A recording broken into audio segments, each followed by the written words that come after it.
For years, veteran Caleb Monroe thought the desert was empty, just dust, silence, and the ghosts of his past. But when he returned to his late uncle's land with only his loyal German Shepherd Bruno by his side, he uncovered a secret buried beneath the Nevada sands. A rusted door, a hidden bunker, and journals filled with words his uncle never spoke revealed the truth. Every sacrifice, every silence had been for him. What Caleb believed was a burden became a gift, an unfinished relic, a map to water, and a chance to heal both the land and his own heart. Stay with us to witness how silence can turn into a lighthouse of hope. Please support us by subscribing to the channel to follow this emotional journey. The highway stretched endlessly, a strip of cracked asphalt running like a scar across the Nevada desert. The air shimmered with heat, even though the calendar insisted autumn had already arrived, and the sun above was an unblinking white eye that seemed determined to bleach the world into silence. Caleb Monroe sat behind the wheel of his battered Ford pickup, one hand steady on the wheel, the other resting near the gear shift, his gaze fixed far beyond the horizon, as if the road itself were a test of endurance. At 40, Caleb wore the years of war and wandering in the lines around his eyes, in the set of his jaw, and in the stillness of his posture. He was a man who had learned not to flinch, not to betray the storms inside him.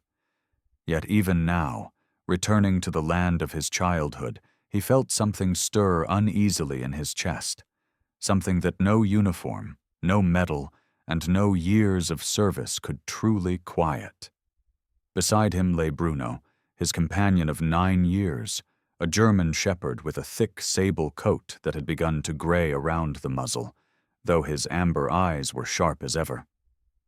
Bruno had been more than just a military working dog. He had been a partner in deserts and mountains half a world away, a sentinel who smelled danger before it arrived, who moved with a precision born not just of training but of instinct. Now he rested his head on his paws, his great body stretched across the torn upholstery of the passenger seat. But Caleb knew better than to think the dog was asleep. Bruno's ears twitched at every shift in the wind, every rumble of distant air, as though the desert itself whispered secrets that only he could hear. Caleb's mission was simple, or so he told himself.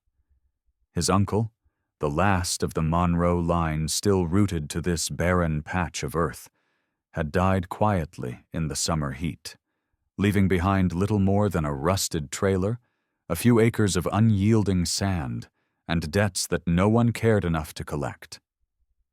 The county had called him because there was no one else, and Caleb had agreed because it seemed dishonorable not to. 3 days, he told himself. 3 days to sort, to sign, to lock, and to leave. It was not a homecoming. It was an errand. Yet the word home still clung to the edges of his thoughts like burrs that refused to be shaken loose. The desert pressed in around him, vast and pitiless.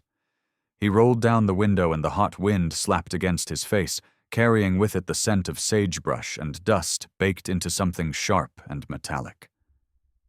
Bruno lifted his head, nose twitching, then gave a low whine. Caleb glanced at him briefly, then back to the road.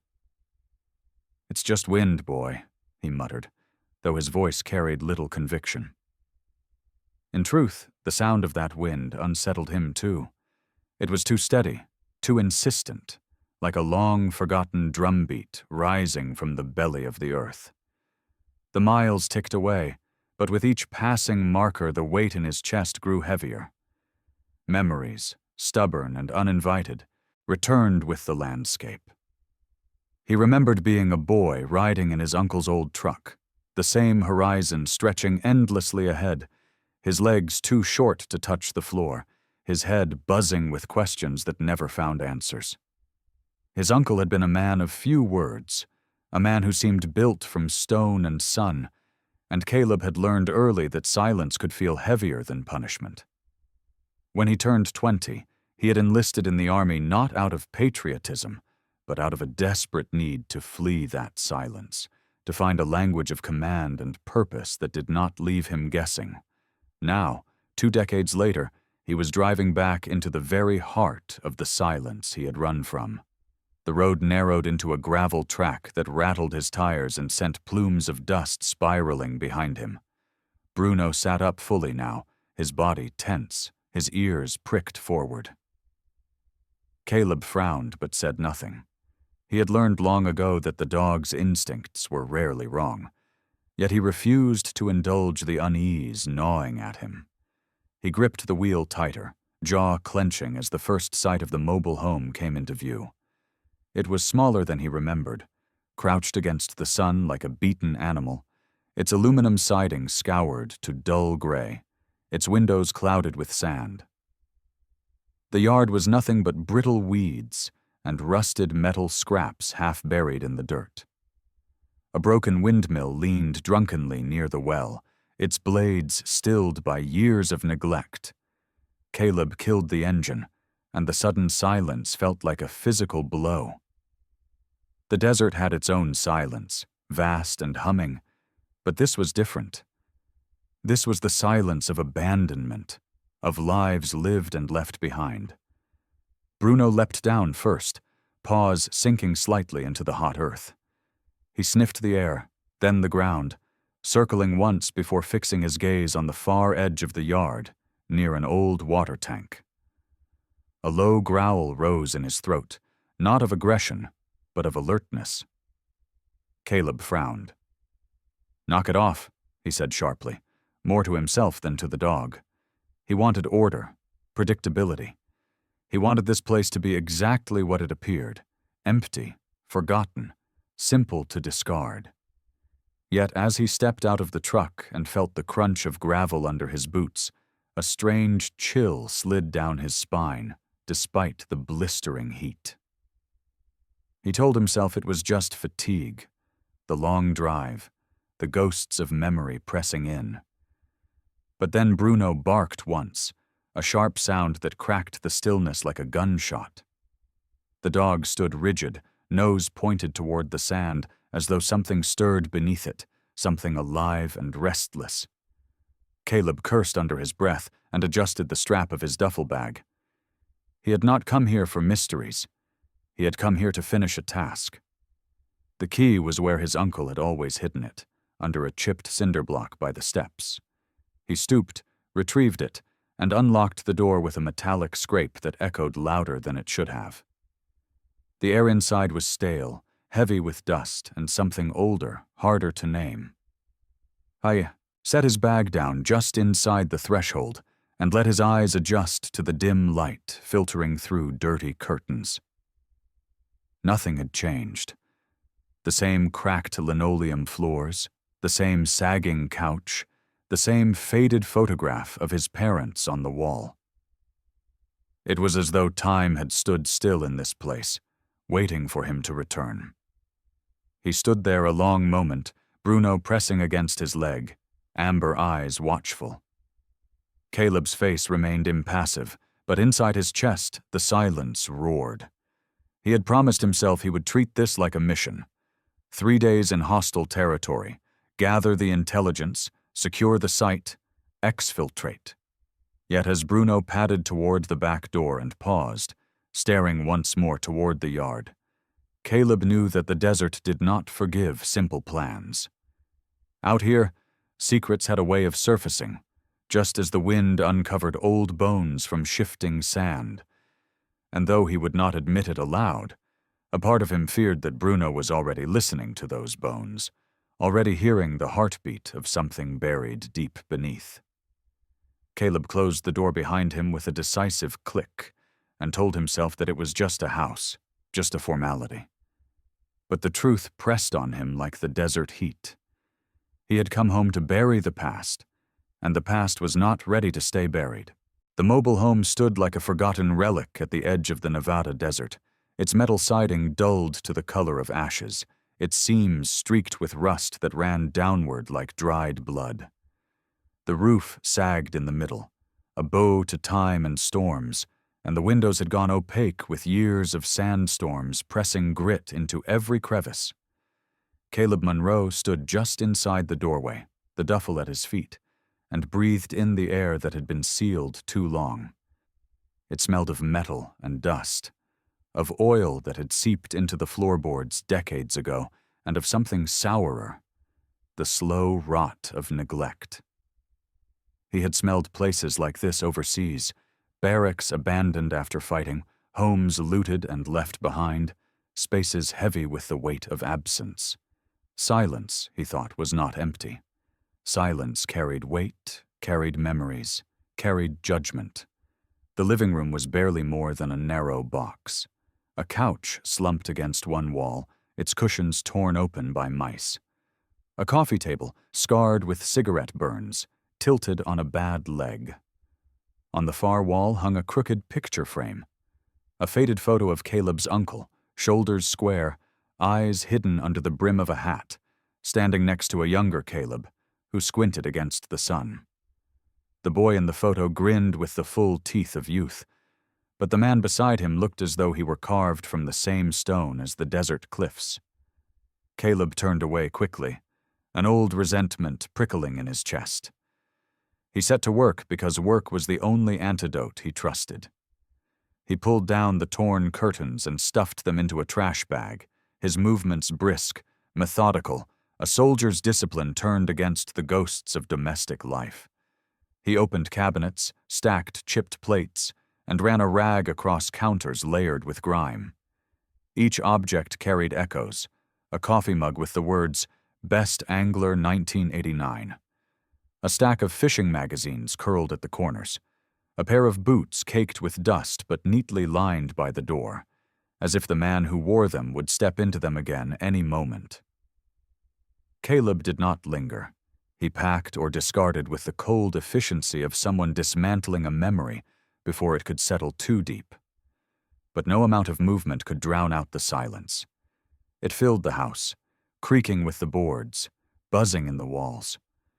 Caleb realized that for all the noise of the desert, the wind scratching across the sand, the cry of a crow overhead, the interior of this home was different.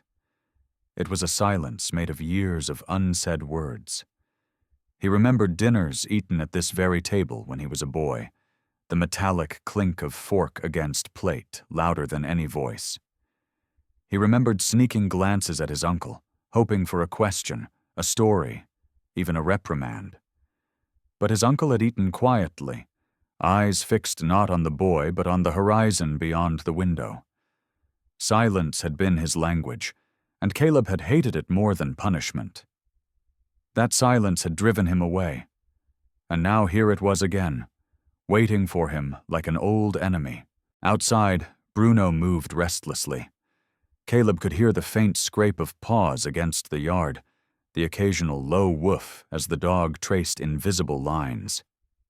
He glanced out the grimy window and saw Bruno pacing near the old water tank, the hulking metal drum that had long since gone dry.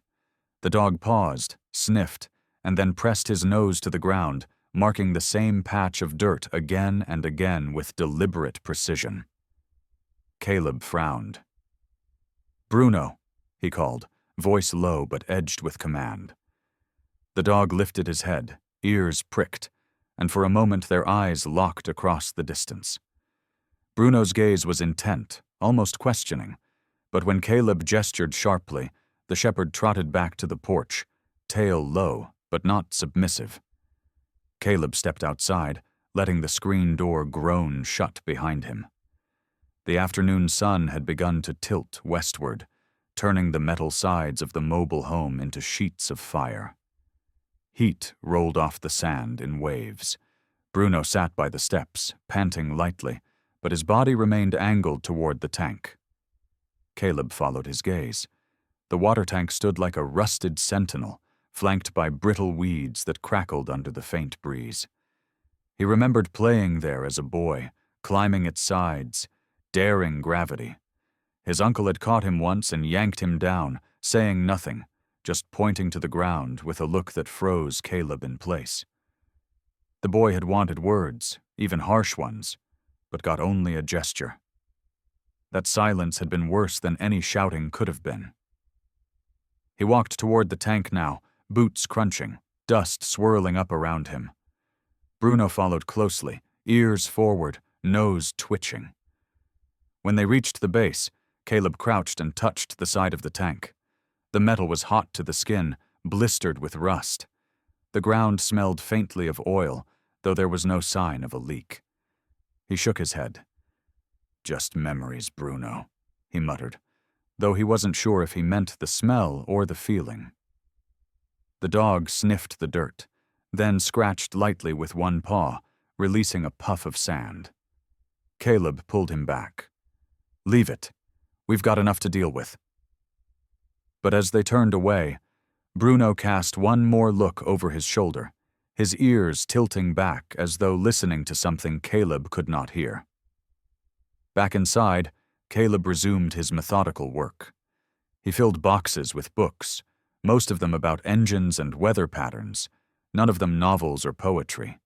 He stacked tools in the corner, wiped the sweat from his brow, and drank tepid water from a canteen. The house swallowed his sounds, leaving him with the thump of his own heart and the faint pant of Bruno stretched out by the door. He told himself it was just a structure, just wood and metal, nothing more. But deep down he knew buildings carried souls, and this one carried a soul that spoke in silence. As the day burned toward evening, shadows stretched long across the yard, and the desert's heat shifted into a dry chill. Caleb stood at the window again. Bruno had returned to his patrol, circling the tank once more, marking the same spot with stubborn insistence. Caleb rubbed a hand across his face. He could ignore it for now. 3 days, he reminded himself. 3 days to erase the past. But as the sky bled orange and the desert swallowed the sun, the silence of the house pressed heavier on his chest, and Bruno's steady vigil outside felt less like restlessness and more like a warning. Night fell hard in the desert, the heat bleeding away into a brittle cold that gnawed at the bones. The stars came out merciless and sharp, filling the sky with a brilliance that mocked the shadows below. Caleb sat inside the trailer with a lantern glowing faintly on the counter, the silence of the house still pressing against him as though it had physical weight. He had eaten a dinner of canned beans without tasting them and stacked the empty tin neatly beside the sink, a soldier's habit of order even when no one was watching. Bruno lay by the door, ears flicking at every distant sound, the muscles beneath his coat taut with a readiness Caleb had seen countless times in war zones. The desert was quiet, but the dog was not at rest. Caleb felt it before he heard it, the shift in Bruno's breathing, the sudden stiffening of his body, the low rumble that started deep in his chest. Then came the bark, sharp and insistent, followed by another and another until it filled the cramped room like an alarm. Caleb muttered a curse under his breath, pulled on his jacket, and stepped outside into the cold. The desert air cut him, smelling of dust and dry sage. Bruno had already bounded off the porch, a dark blur in the pale moonlight, heading straight toward the old water tank. Caleb followed, flashlight in hand, the beam bouncing across weeds and rusted metal. "Bruno!" he hissed, but the dog paid him no mind. Bruno's paws tore into the sand near the base of the tank, sending up sprays of grit as he dug with desperate urgency. He barked, growled, then whined in a strange, keening tone, as though pleading for Caleb's attention. Caleb reached the spot, breath fogging in the chill, and shone the light down. At first he saw nothing but the churned-up dirt.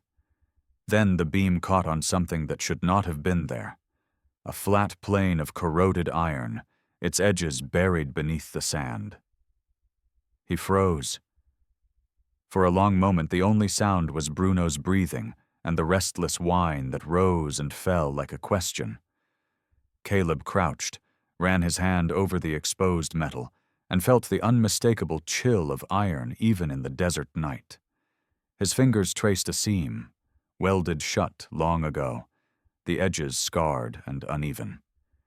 It was a door, small and square, the kind meant to hide rather than welcome. The sight of it sent a shiver crawling up his spine, and for a heartbeat, he was not in Nevada, but back overseas, crouched before a steel container in some nameless village, knowing that whatever lay behind it could end his life in an instant. The hiss of sand shifting under his boots became the hiss of a fuse, and the metallic tang in the air tasted of blood and cordite. He forced himself to breathe, to pull his mind back. This was not war. This was his uncle's land, his uncle's secrets, nothing more. Still, he did not move.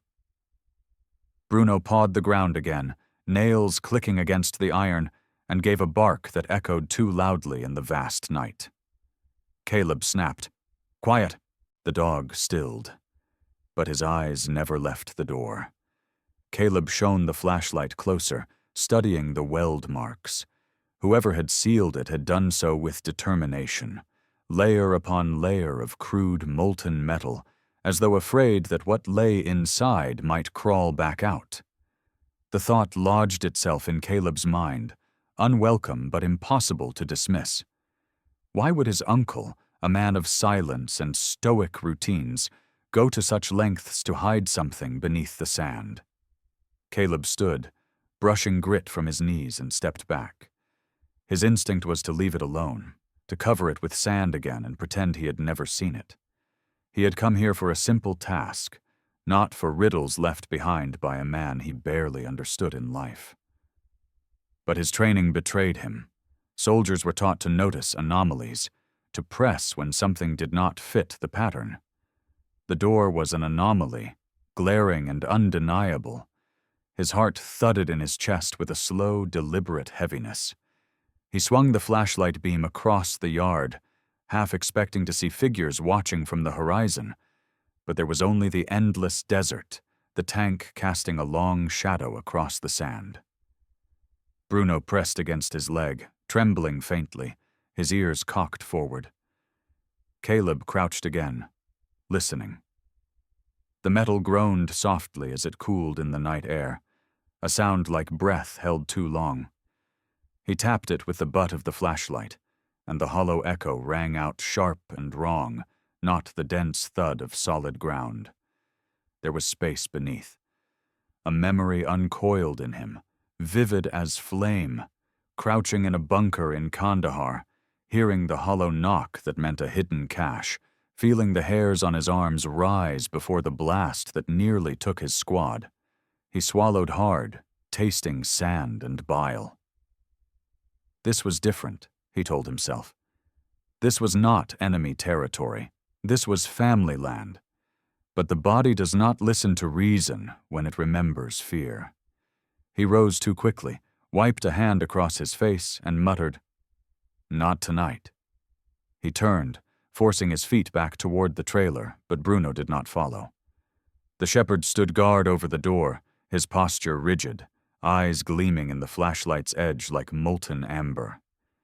Caleb hesitated at the porch, anger prickling under his skin. "Bruno, come."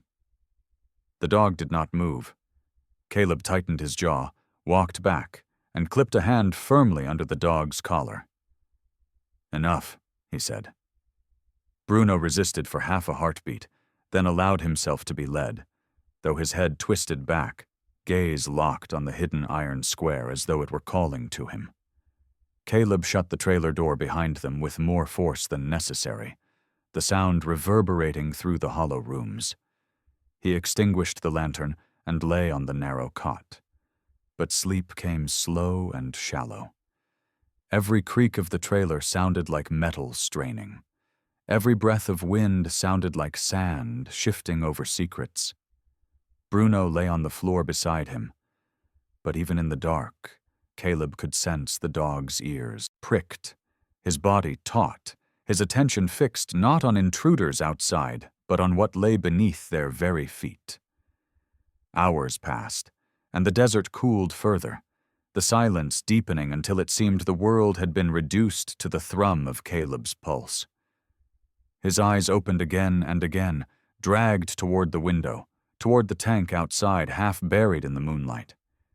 He told himself it was nothing, just a useless door to a dry cistern, a relic of his uncle's stubborn tinkering. But he knew Bruno too well. The dog had found explosives buried under roadsides, weapons caches under goat pens, wounded soldiers hidden under collapsed roofs. He had never been wrong. Caleb rolled onto his back, staring at the ceiling, feeling the weight of the desert pressing down. He could ignore it tomorrow, bury it under sand, sell the land, and walk away forever.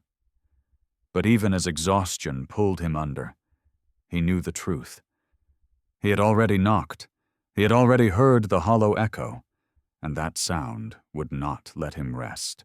By the next evening, Caleb could no longer resist the pull. The image of that welded iron square haunted him through the day's labor of boxing up old tools and sweeping out corners of the trailer. Each scrape of the broom against the linoleum reminded him of the metallic groan he had heard when he tapped the hidden plate. Each creak of the floor echoed like the thud of hollow steel. Bruno's eyes followed him with silent insistence, amber gleaming with the kind of patience only a soldier's dog could muster. When dusk fell and the desert cooled to a tolerable chill, Caleb finally grabbed the heavy crowbar from a corner of the trailer, clipped the leash to Bruno's collar, though he knew it would be useless, and walked out to the water tank. The moon was a silver coin rising over the horizon, and the sand seemed paler than usual, like a great canvas waiting to be marked. Bruno lunged forward the moment they neared the tank, pulling hard, paws striking the ground with a rhythm of certainty. Caleb knelt and thrust the crowbar into the seam where the sand had been disturbed, prying away clumps of hardened earth until the iron plate revealed itself fully. The welding seams looked crude in the flashlight's glare, a makeshift attempt at permanence, but time had weakened them. He jammed the crowbar into a thin crack, leaned his weight forward, and felt the stubborn metal groan. Sweat broke across his forehead despite the cold air. With each push, flakes of rust crumbled away, and finally the screech of tearing weld filled the night. It was a sound too loud, too alive, echoing like a cry across the desert, and Caleb flinched as though someone might hear and come running. But no one came. Only the dry wind answered. With a final wrench, the seam gave way. The plate shifted, grinding against hidden hinges, and a rush of stale air surged upward, carrying with it the dry tang of machine oil, the dusty odor of aged paper, and something faintly metallic. Bruno lowered his head and sniffed, tail rigid, his body vibrating with alertness. Caleb pointed the flashlight downward. A set of narrow steel stairs dropped into darkness, steep and uncompromising, as if inviting descent into another world. His chest tightened. He could turn away. He could weld the door shut again, bury it under sand, and never speak of it. But his hand tightened around the flashlight, and his boots found the first step. The stairs shrieked under his weight, each step trembling as though unused for decades. Bruno followed close behind, his claws clinking on metal. The air grew cooler as they descended, the heat of the desert fading into the underground hush. Caleb's flashlight beam sliced through the darkness and caught glimpses. The rough concrete of walls, pipes running like veins along the ceiling, spider webs thick as gauze fluttering in the draft. He breathed slowly, forcing calm into his body, reminding himself this was not a war zone. Yet his muscles stayed taut, ready for ambush, because basements and bunkers never held neutral ground in his memory. At the bottom of the stairs, the space opened into a low-ceilinged chamber. Caleb swept the beam across and froze. Shelves lined every wall, not with food or household supplies, but with the relics of a man preparing for battles no one else had known. Crates of empty ammunition boxes, stacked neatly, their stenciled lettering faded but legible. A workbench covered with oily rags and the skeletons of disassembled rifles. Rolls of desert maps pinned to the wall, layers of penciled marks tracing lines and circles, as if someone had mapped out the land with obsessive care. Bruno padded forward, nose twitching, his shadow stretching long in the flashlight's glare. Caleb stepped closer to the maps. The inked circles marked dry creek beds, abandoned mines, forgotten trails.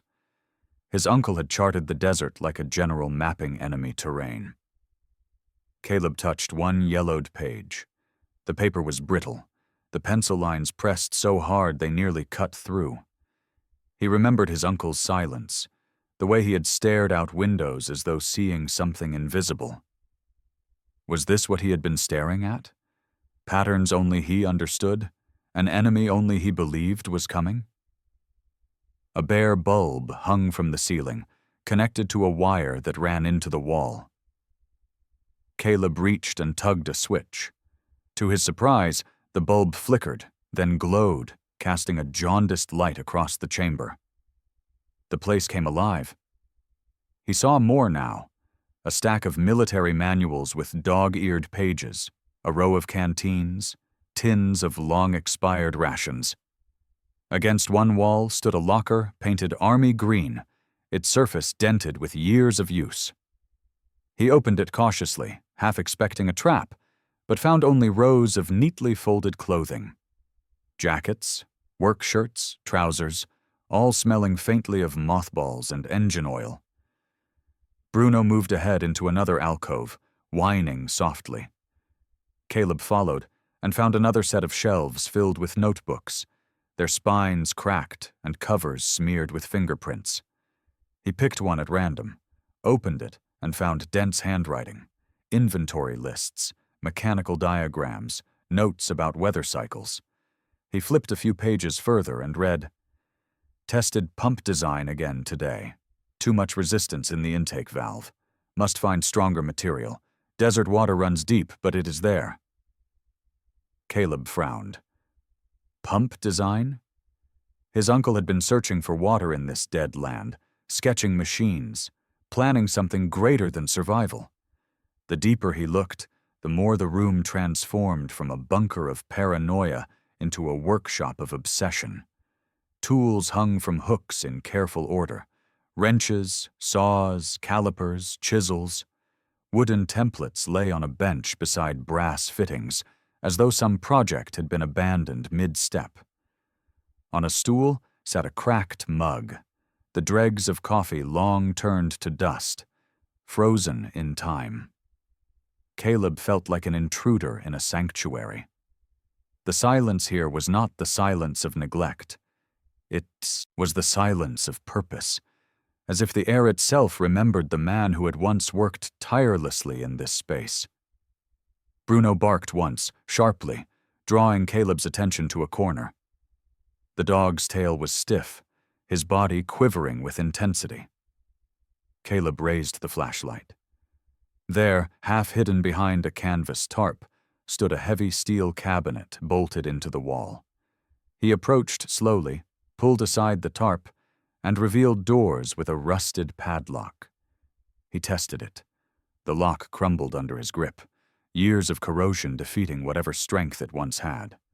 Inside, the shelves were lined with jars of screws, bolts, and small machine parts, all labeled in neat handwriting. But tucked against the back wall was a wooden box, dovetailed edges still strong. Caleb lifted it carefully, set it on the workbench, and opened the lid. Inside lay a collection of small carved figurines, animals, each no larger than his palm. A wolf, a hawk, a coyote, a rabbit. They were smooth, polished, crafted with surprising delicacy for hands that had also built weapons. Caleb turned the wolf over in his palm and saw initials burned faintly on the underside. CM. His breath caught. His uncle had made these for him, perhaps when he was a boy, and hidden them away. The bulb flickered above, and for a moment the room seemed to breathe. Caleb sat heavily on the stool, figurine in hand, and tried to reconcile the man he had known with the evidence before him. His uncle had been silent, unyielding, distant, but here was proof of a mind at work, a will bent on creation as much as on survival, a heart that had carved gifts in secret. Caleb felt the edges of his certainty begin to crack. He looked around again at the maps, the notebooks, the shelves of careful labor. This was not a bunker of fear. It was a chapel of resolve, a hidden sanctuary where silence was not emptiness, but discipline. Bruno rested his head on Caleb's knee, breaking the spiral of thought. Caleb scratched absently behind his ear, his eyes still scanning the walls. There was more here, he knew. More than maps, more than tools, more than secrets half buried. The desert did not yield easily, and neither did men who lived within it. His uncle had left behind a puzzle, and Caleb could feel the first piece sliding into place. The silence he had hated as a child was beginning to take on a different shape, though he could not yet name it. All he knew was that the weight of the desert outside felt lighter in this underground chamber, as though he had stepped into the hidden heart of a man he had never understood. When the bulb flickered again, he reached up and switched it off. The chamber fell back into darkness, his flashlight beam once more the only guide. He picked up the carved wolf and slid it into his pocket, then headed back toward the stairs. Bruno followed, nails clicking, eyes bright. The metal steps groaned as they climbed, carrying with them the smell of dust and oil, the memory of a hidden sanctuary. Waiting below, Caleb sealed the iron plate as best he could, though the welds lay broken, the lock of secrecy shattered. He brushed sand over the seam with his boot, but he knew it was futile.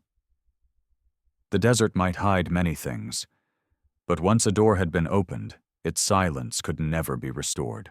The next morning dawned pale and washed out, the kind of desert light that made even solid things appear like mirages. Caleb had not slept well. Fragments of the hidden chamber replayed in his mind with a clarity sharper than dreams. The carved figurine still sat on the nightstand where he had placed it, the wolf's wooden eyes glinting faintly in the thin sunlight. He touched it once, a ritual he could not explain, before pulling on his boots and returning to the iron door. Bruno was already waiting, ears pricked, as though the dog had never left his post. They descended again into the stale air, Caleb flicking the switch to coax the bulb into its reluctant glow. The chamber looked unchanged, dust still floating like motes of history in the golden light. But his attention was sharper now, drawn not to the maps or the tools, but to the table at the far side of the room, where something had been half buried under a pile of schematics. He brushed them aside, and there it was. A leather-bound book, its cover cracked, one corner frayed to near destruction, the edges warped from years of dry air and oil-stained fingers. The forgotten journal. Caleb picked it up slowly, as though afraid it might crumble. The leather was dry but still strong, the spine creaking faintly when he opened it. The first pages were filled with diagrams, tight sketches of pump systems, engine parts, water filtration rigs. The handwriting was his uncle's, controlled and dense, the letters pressed into the paper with the pressure of a man used to tools more than pens. He flipped further, scanning calculations and mechanical notes, when suddenly the rhythm broke. A single line cut across the margin like a whispered confession. If Caleb returns, show him where the water runs under the sand. The words stopped him cold. His breath caught, and he read them again, tracing each letter with his eyes, as though they might vanish if he blinked. The rest of the page continued with technical formulas, pressure ratios, but those words gleamed like a hidden vein in rock. His uncle, the man who had spoken so little, had written these for him. Bruno rested his head on Caleb's thigh, sensing the shift in mood. Caleb turned another page. More sketches, cross-sections of the land, estimates of depth, annotations of mineral layers. Then another line slipped between the science like a crack in a wall. The boy always looked at the horizon. I should have told him that the horizon only exists because of the ground beneath his feet. Caleb swallowed hard, his throat tight. He could hear his uncle's voice, flat and gravelly, never quite kind, never quite cruel. Had those silences been walls, or attempts at protection?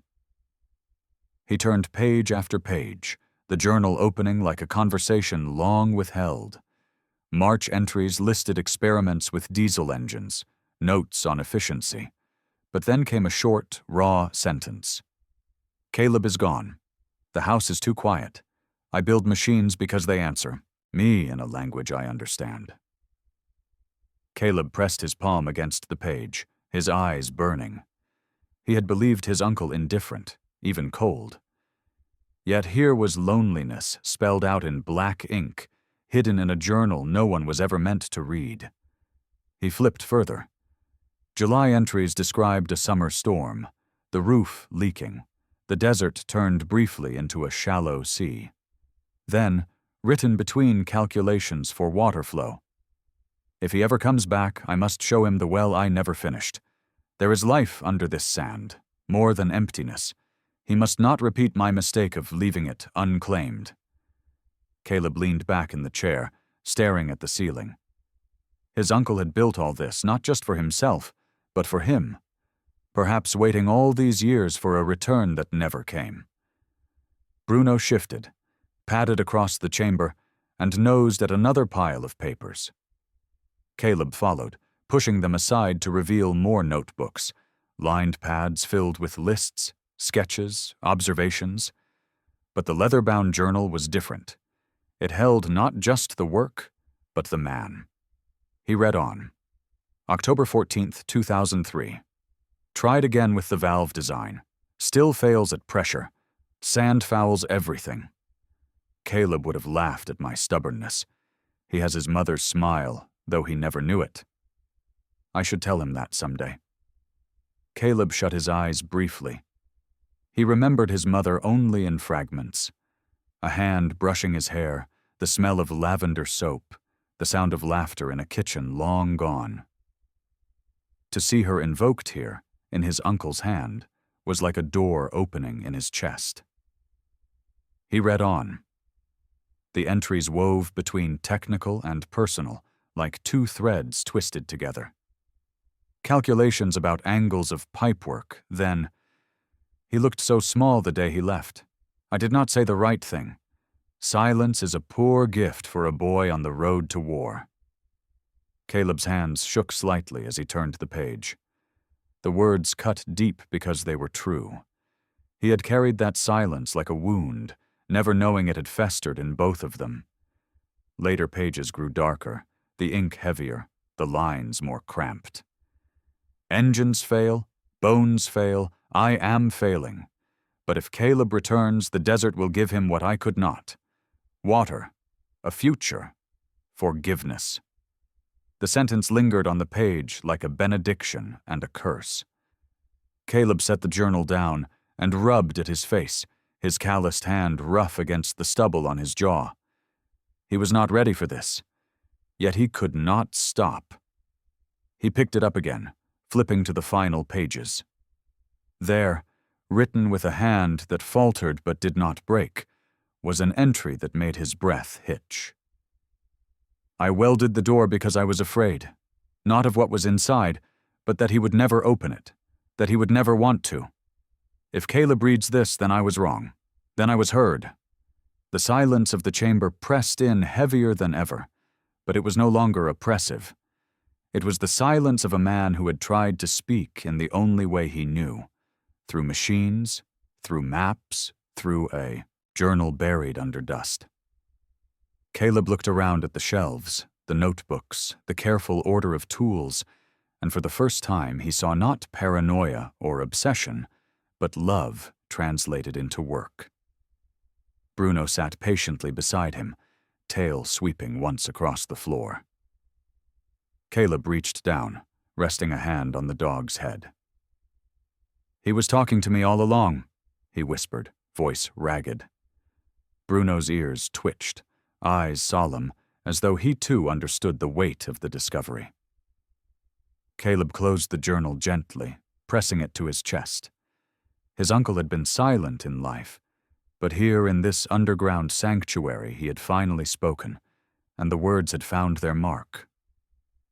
The desert above was still vast and merciless, but below the sand was a river of meaning, a legacy carved in ink and iron, waiting for the right hands to find it.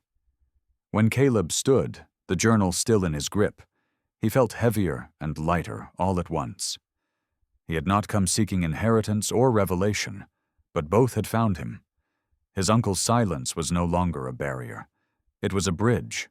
The journal had already bled pieces of his uncle's soul into Caleb's hands, but when he turned the yellowed page marked 2005, he felt a shiver run down his spine, as though some invisible wire had been pulled taut across the years.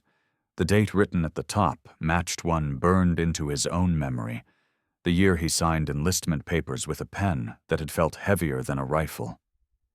He had believed he was saving himself that day, escaping a life too quiet, too suffocating, too filled with silence. He never imagined what that choice had cost the man who remained behind. The entry began in his uncle's precise block handwriting, but the first lines made Caleb's throat close. "The boy is gone to war. I sold the farm today. The bank will have its due. The debt he left cannot touch him now. He must be free. That is the duty of an uncle, of a man who still remembers what it means to love."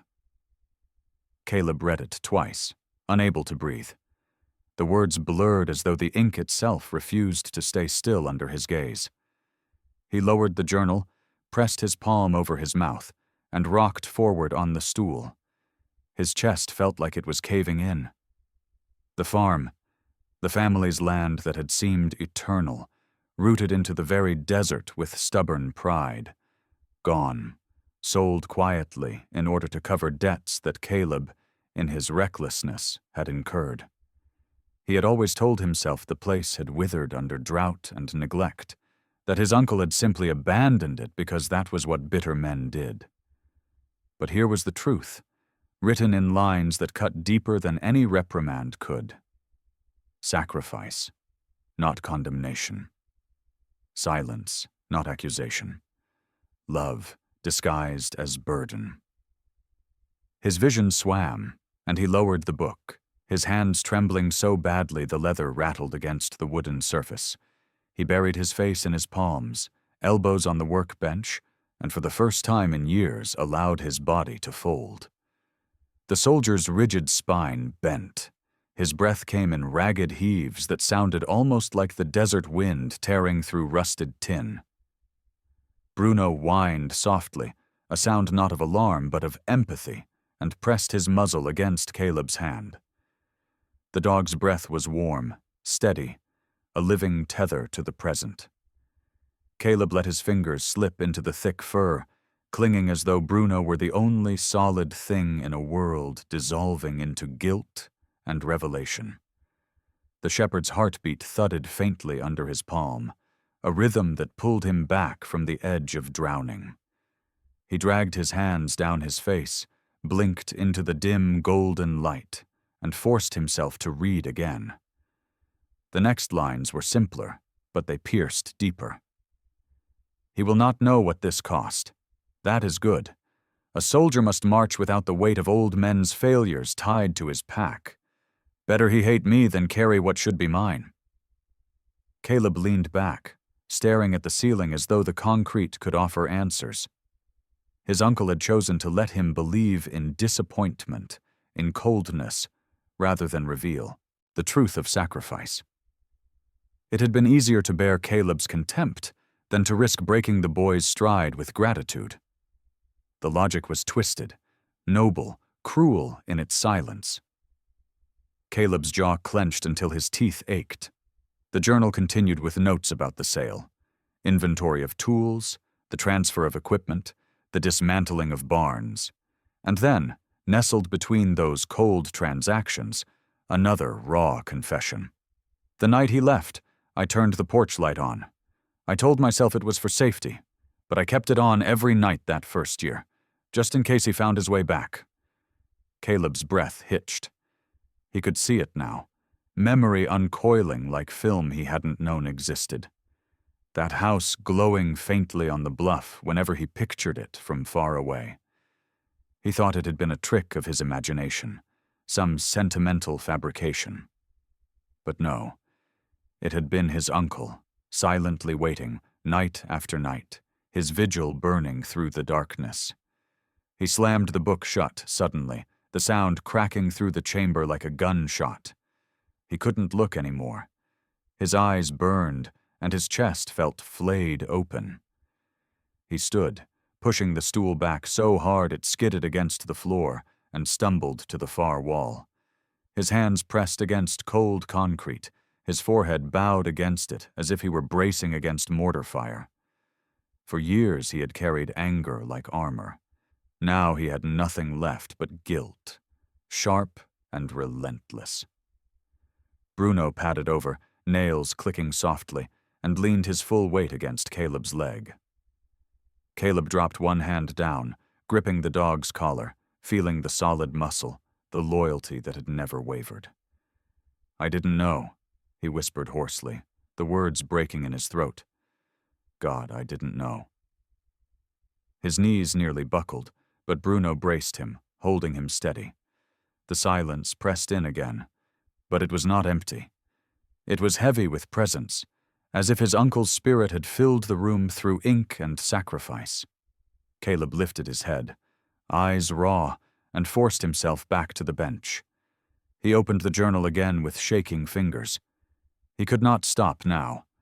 Later entries from that same year described the dismantling of equipment, the attempts to make new machines from scraps, the endless sketches of pumps and valves. But interspersed were more messages meant for him, always couched in the language of engineering, but threaded with something more intimate.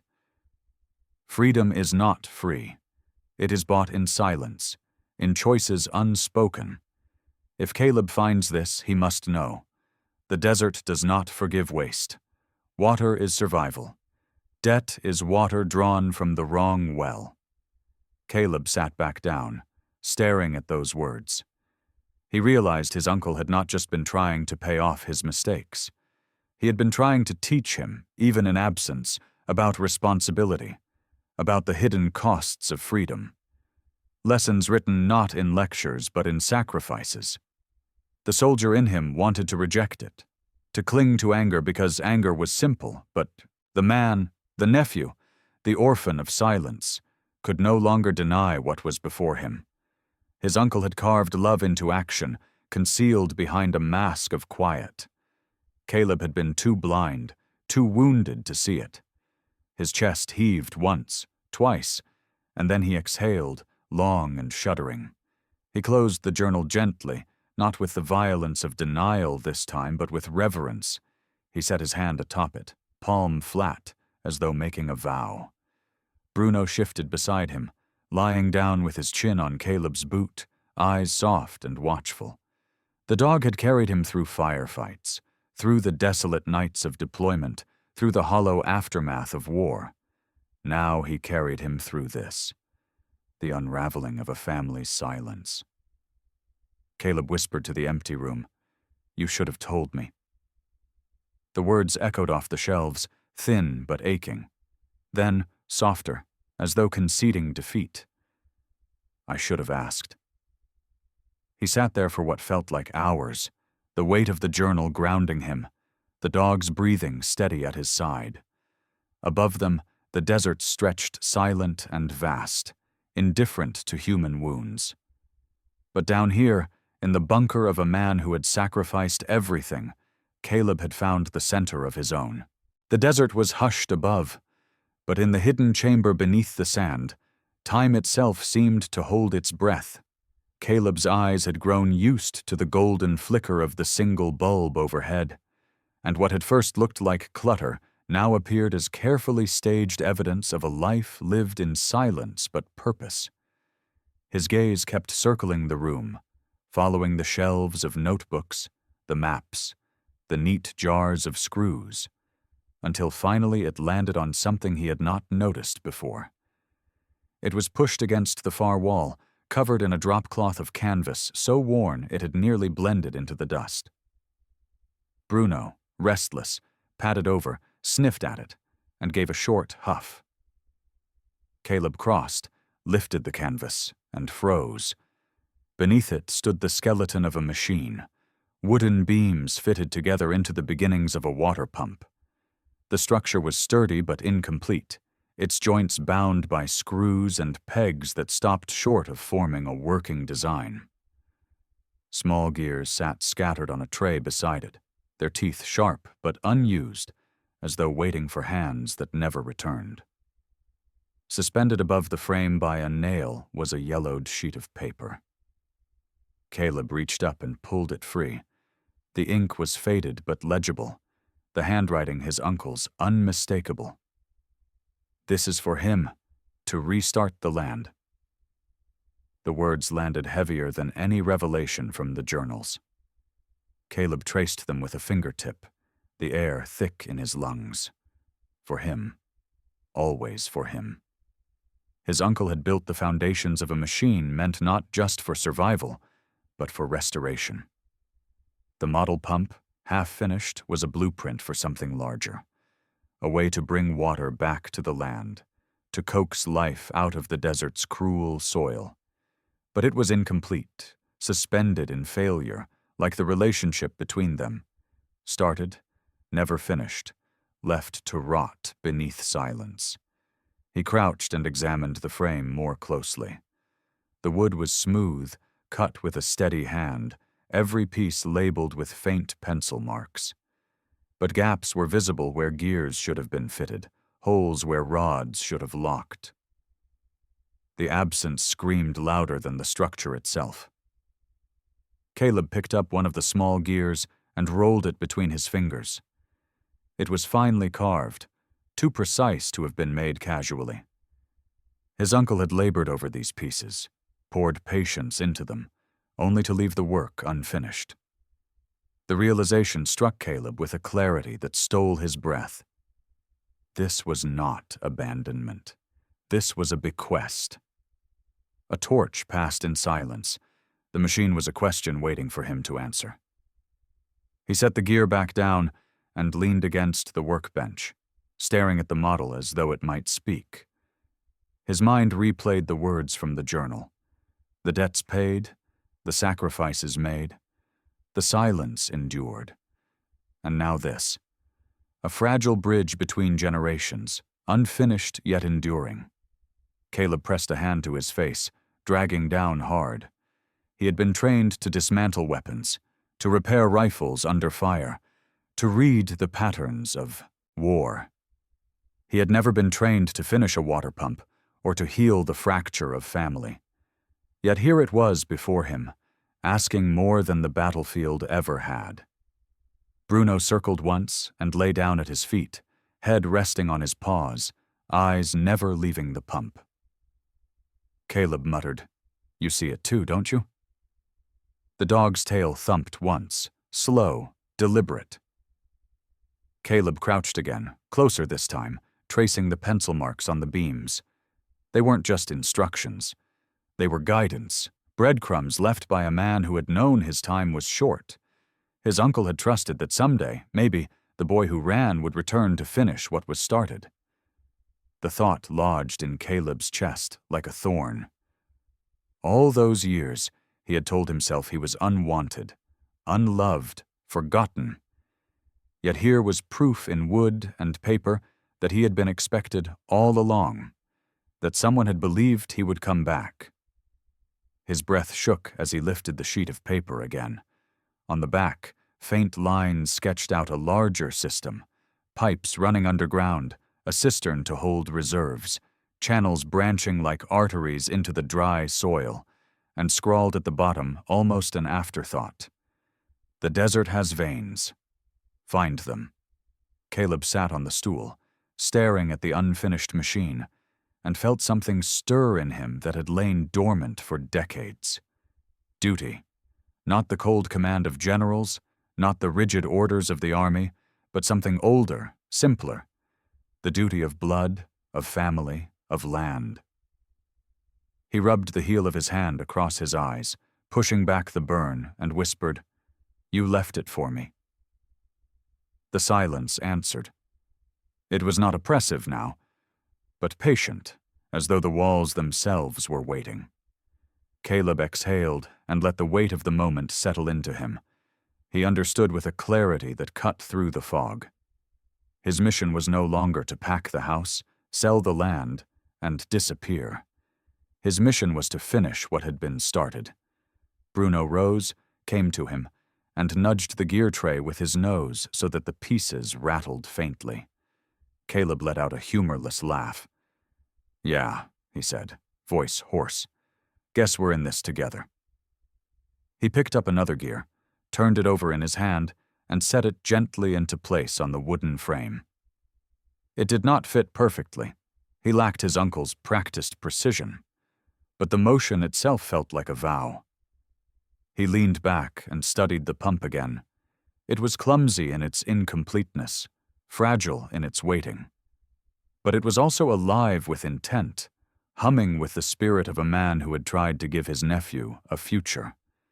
Caleb touched the frame lightly, as though afraid it might break, and murmured, "I'll finish it. I don't know how yet, but I will." The dog sighed, a deep sound of contentment, and lay back down. Caleb sat in the quiet chamber, surrounded by the weight of unfinished work, and felt something shift inside him. The desert above was still vast and merciless, but now it was not empty. It had veins, and he had been given the map to follow them. The machine was not just a relic, it was a message, a wound waiting for healing, a bridge between generations. For the first time since his boots had touched Nevada soil, Caleb felt that he was not simply cleaning up the remnants of a dead man's life. He was stepping into it. The unfinished relic was no longer a burden. It was a beginning. The desert sun had burned high all day, leaving heat shimmering off the asphalt when Caleb finally steered his truck down the cracked road toward the nearest cluster of houses. He hadn't spoken to anyone since arriving. The solitude had been deliberate, a soldier's instinct to keep his perimeter clear. But the journal's words had lodged like thorns in his chest, and the unfinished relic in the bunker whispered for witnesses. He needed someone who had seen his uncle from the outside. Someone who could confirm that what he'd read wasn't some fever dream in ink and dust. Bruno sat upright in the passenger seat, tongue lolling, eyes fixed ahead. The shepherd always knew when the mission shifted. Caleb drove until the road narrowed into a row of weather-beaten trailers, their aluminum sides scoured by sun and wind. At the far end, shaded by a leaning mesquite tree, stood the place he remembered from boyhood summers. Mr. Ramirez's trailer, with its sagging porch, chipped paint, and the faint but perpetual smell of coffee and tobacco. Caleb parked, killed the engine, and for a long moment just sat there, gripping the steering wheel. He had faced firefights with less hesitation. Finally he exhaled, opened the door, and stepped out. Bruno followed, trotting ahead up the steps as if he knew exactly whose door they were at. Caleb knocked. It took a while, then the door opened to reveal a man well into his 70s, skin darkened and lined by the desert, eyes quick despite the sag of his frame. A plaid shirt hung loose on his thin shoulders, and his hands, though gnarled, still looked strong enough to split firewood. He blinked, then recognition lit his face. "Well, I'll be damned," he said, voice gravelly but amused. If it isn't little Monroe all grown up, except you don't look little anymore. Caleb managed a thin smile. Afternoon, Mr. Ramirez. The old man's eyes darted to Bruno, who stood like a statue at Caleb's side. And you brought a soldier's dog. Figures. He pushed the door wider. Come in before the sun cooks us both. Inside smelled of old coffee, cedar smoke, and history. The walls were lined with photographs, faded Polaroids of family, friends, long-ago fishing trips. Ramirez gestured to a chair, then lowered himself into his own with the careful patience of age. Bruno curled at Caleb's boots, head on his paws, perfectly at ease. Ramirez studied Caleb for a long moment before speaking. You look like your mother in the eyes, and like your uncle in the way you don't know what to do with your hands. Caleb swallowed hard, cleared his throat. I've been going through the house, found some things, found his journals. The old man gave a slow nod, as if that explained everything. About time someone did. He wrote about the farm, Caleb continued, about selling it in 2005. Said it was to pay off debts I left behind. I need to know if it's true. Ramirez leaned back, exhaled through his nose. It's true, every damn word. He sold the farm, Monroe, a piece of land that had been in your family near 80 years. Put his name on the line at the bank. Every cent went to clean up the mess you'd stumbled into before you ran off to play soldier. Never told a soul, least of all you. That's how he was.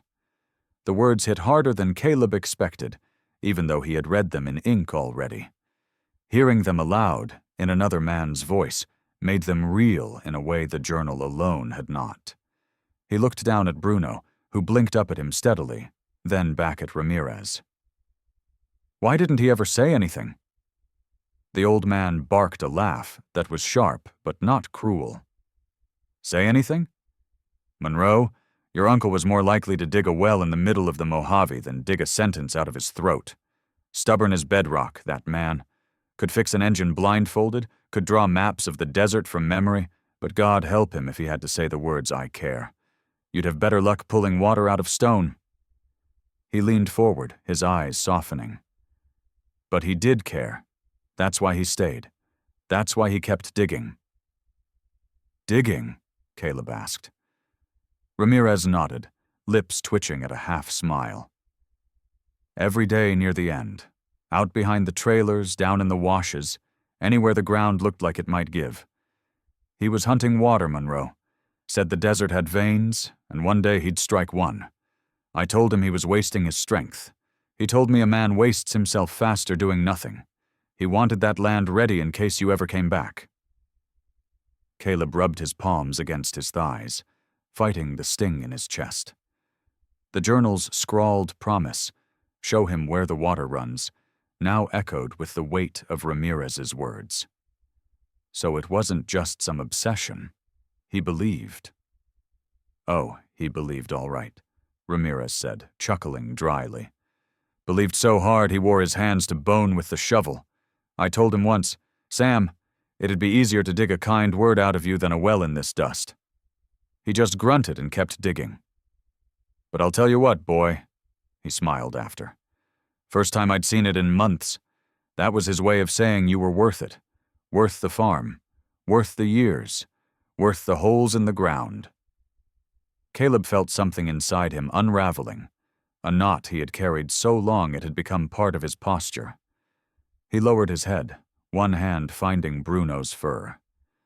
The dog pressed closer, breathing warm against his leg. Ramirez's voice softened. You carry his silence like it was punishment, but it wasn't. It was just the only language he knew. You came back, didn't you? That means it worked. Caleb looked up, meeting the old man's gaze. And now? Now, Ramirez shrugged, joints creaking. Now the land's yours, same as the silence was. You can walk away, sell it off, forget it ever existed, or you can do what he wanted. Put the pieces together, find the water he swore was there, make something out of this dust. Choice is yours, soldier boy." The room was quiet except for the ticking of an old clock on the shelf. Caleb sat heavy in the chair, heart pounding, the weight of inheritance pressing down on him. His uncle had lived and died in silence, but the truth had finally been spoken aloud. Ramirez had confirmed it. The sacrifice, the stubborn hope, the endless digging for water that might never come. Caleb stood at last, the journal still clutched under his arm. "Thank you," he said quietly. Ramirez waved him off, but his eyes glimmered. "Don't thank me. Just don't waste what he left. And remember, digging the desert might be hell, but digging yourself out of silence? That's the real work." Caleb left the trailer with Bruno at his side. The sun was sinking, painting the horizon in molten orange and bruised purple.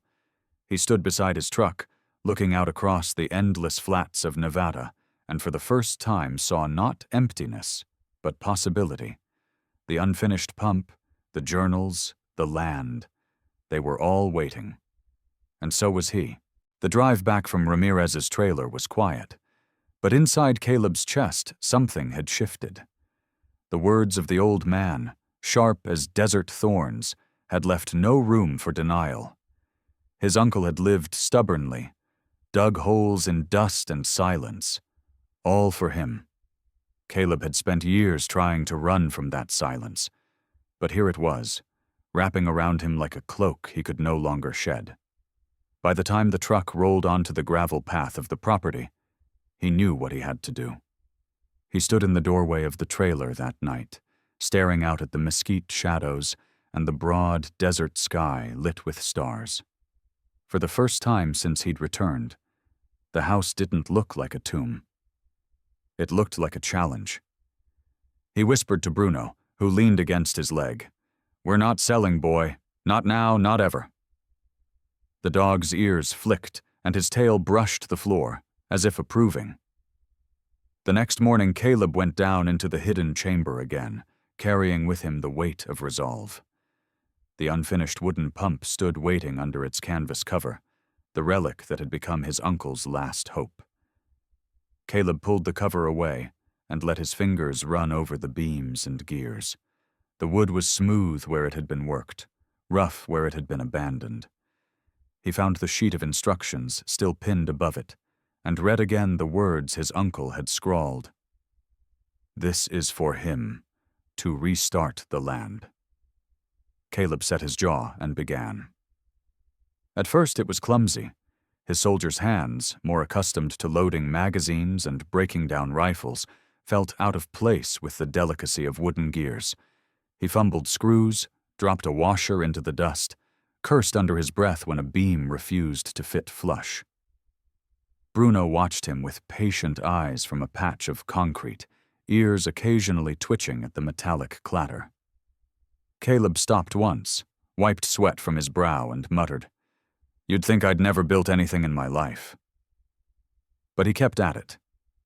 The journals gave him guidance. The penciled markings on the wood whispered hints. Slowly, his movements grew steadier. He learned to line up the teeth of gears before forcing them into place, to listen for the snug click of a joint seating properly. The smell of oil, thick, metallic, faintly bitter, rose from the tools he had uncovered. It clung to his hands and clothes, grounding him. The sound of the wrench turning, the creak of wood adjusting under pressure, became less like obstacles and more like music. Bruno seemed to sense the shift.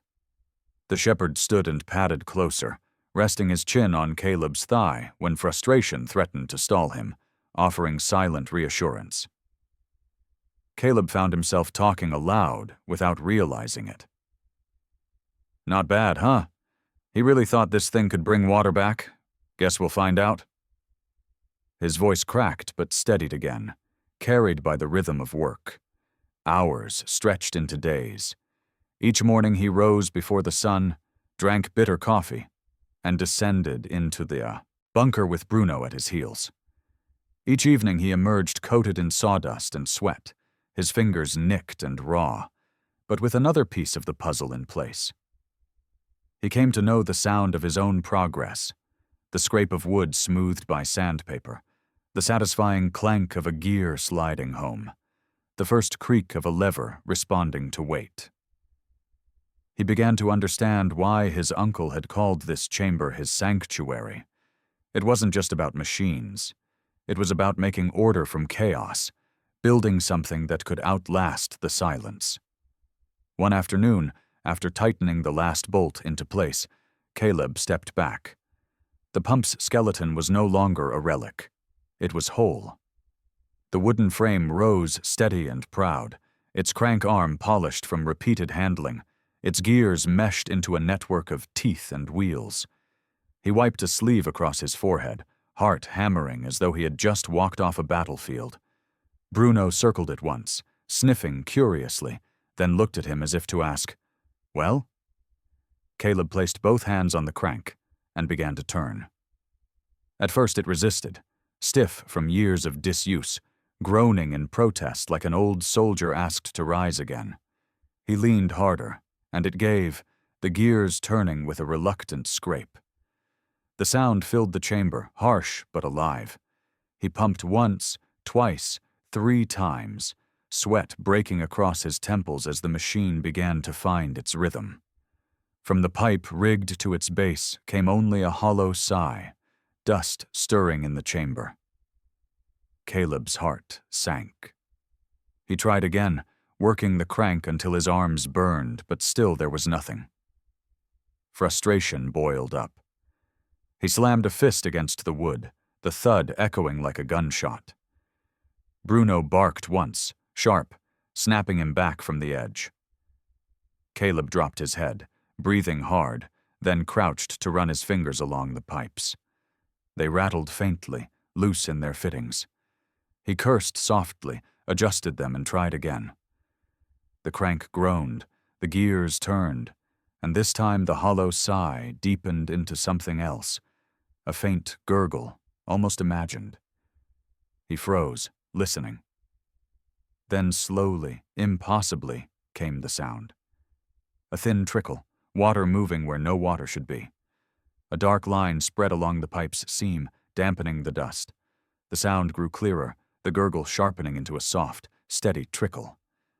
Caleb's chest tightened, not with despair, but with wonder. He pumped harder, and a thin stream of water spat from the pipe into the waiting tin basin. It was brown at first, then clearer, sparkling faintly in the light. Bruno lunged forward, lapping at the water eagerly, tail wagging furiously. Caleb laughed, an unsteady, hoarse sound that startled even him. He sank to his knees beside the basin, dipped his hand in, and let the cold liquid run through his fingers. After so much dust, so much silence, it felt like touching life itself. The trickle was small, nothing that could yet change the desert.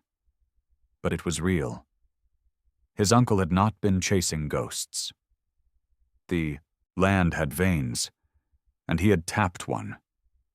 Caleb pressed his wet hand against his forehead, closing his eyes, and for the first time in years felt something uncoil in his chest.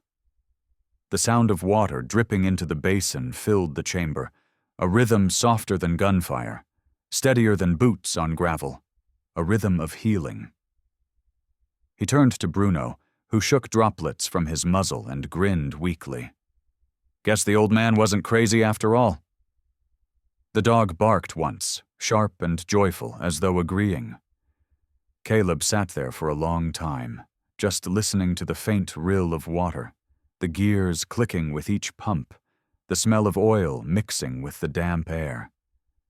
He thought of his uncle's silence, of the words he had never spoken, and realized that this sound, the water, the machine, the dog breathing beside him, was the language the man had left behind. That night, when Caleb stepped outside, the desert felt changed. The air was still dry, the stars still merciless, but beneath the surface ran something hidden and alive. He looked out over the land, at the stretches of dust and scrub, and for the first time saw not barrenness but possibility. The journey of healing had begun, not just for the soil, but for him. The desert was still when Caleb rose, the air cool with the last threads of night clinging to the sand.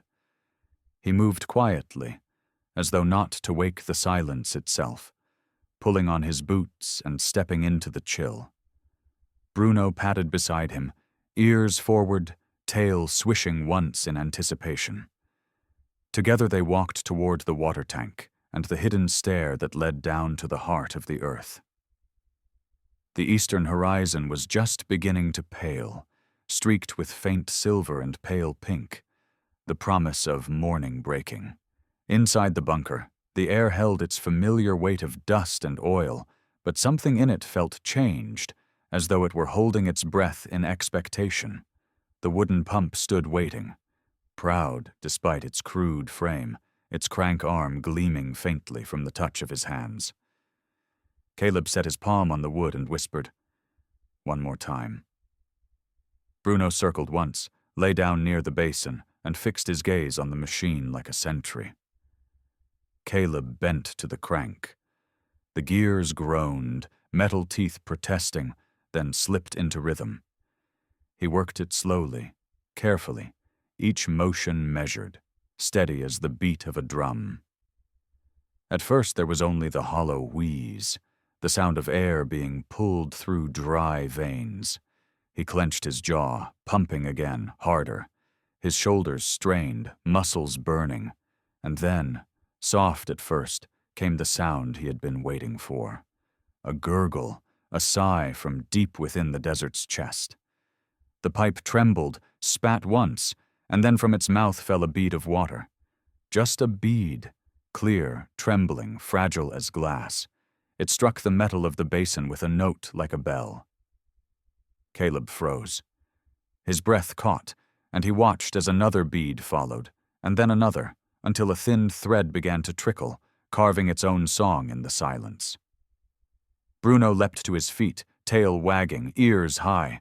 He barked once, sharp, joyous, a soldier's shout of victory. Caleb's knees gave out beneath him. He fell forward onto the concrete, kneeling before the stream as though it were an altar. He reached out, cupped his hands, and caught the first trickle. Cold water pooled against his palms, heavy and real, dripping between his fingers. He lifted it to his lips, drank, and the taste was sharp and pure, alive in a way no bottled water could ever be. Tears blurred his vision, spilled unchecked down his cheeks, mixing with the desert's gift. In that moment, he saw his uncle's face not as the stern mask of memory, but as the man who had labored in silence, day after day, digging and building, knowing he would never drink from this stream himself. The journals, the maps, the unfinished pump, all of it had led here. Caleb whispered, voice breaking, "You didn't leave me a burden, you left me life." The stream continued, steady now, filling the basin, dripping down the sides to darken the concrete floor. It was not much. Not yet. But in the desert, even a trickle was a beacon. Caleb lifted his head, and through the narrow cracks in the bunker wall, he saw the first rays of sunrise slicing across the horizon. The light struck the water, making it gleam, turning each drop into fire. For the first time since he had returned, the desert no longer looked barren. It glowed. Bruno pressed against his shoulder, licking the water from his wet hands, sharing in the miracle as if it belonged to both of them. Caleb laughed, a rough, unsteady sound, and pulled the shepherd close, burying his face against the warm fur. "We did it, boy. Or maybe he did it through us." He rose slowly, staring at the water still running, and felt something shift inside his chest. The silence he had hated all his life no longer felt like emptiness. It felt like a foundation, a place where meaning could be built. His uncle's silence had not been absence. It had been preparation, a lighthouse built not of words but of persistence, pointing the way home. Above, the desert stretched wide, cruel and indifferent, but now Caleb knew better. Beneath the sand, life pulsed. It always had. His uncle had trusted him to find it, and now he had. The pump creaked, the basin filled, and in that rough music he heard not just water, but healing. Healing of soil, of legacy, of himself. He walked outside with Bruno, standing on the rise as the sun climbed fully above the horizon. The land spread before him in gold and scarlet, harsh but waiting. Caleb breathed deeply, and for the first time in decades, the air did not feel like a weight. It felt like promise. He spoke aloud, to the desert, to his uncle, to anyone who might hear across the silence. This is where we start again. Not with bitterness, not with debt, but with water. Bruno barked, his voice carrying far, as though echoing the vow. Caleb wiped the tears from his face, squared his shoulders, and looked at the pump house hidden beneath the sand. It was more than machinery now. It was a lighthouse in the desert, its beacon not made of flame but of flowing water. A reminder that even the most barren places hold secrets of life if one is stubborn enough to dig. And in that truth lay the story's message, one Caleb hoped others would carry with them. That silence can hide love, sacrifice can outlast death, and hope can flow even where everything seems dry. His uncle had built the beginning. He, Caleb, would build the continuation. He turned back to the land, to the empty fields, and already imagined trenches dug for irrigation, seeds pressed into soil, life stitched into dust. It would take months, years, maybe more than one lifetime. But the lighthouse of sand had been lit, and he would not let it go dark. The desert had taught him its hardest lesson, that healing does not come fast, and it never comes easy. But it comes for those willing to listen, to labor, to believe in what lies unseen beneath the surface. As the sun crowned the horizon, and Bruno pressed close against him, Caleb lifted his face to the sky. For anyone carrying silence like a wound, he whispered, know this, there is water waiting, keep digging, don't give up. Stories like Caleb's remind us that even in the harshest deserts of life, there are hidden springs of hope waiting to be found. Healing is possible, even when silence feels endless, and sometimes the work of one generation becomes the lighthouse for the next. If this story moved you, share it with someone who might need that reminder. Leave a comment with where you're watching from, so this message of water and light can travel further than the desert winds. And don't forget to subscribe, so together we keep these stories alive, shining like beacons across the barren places of our world. May God bless you and guide you to your own hidden well.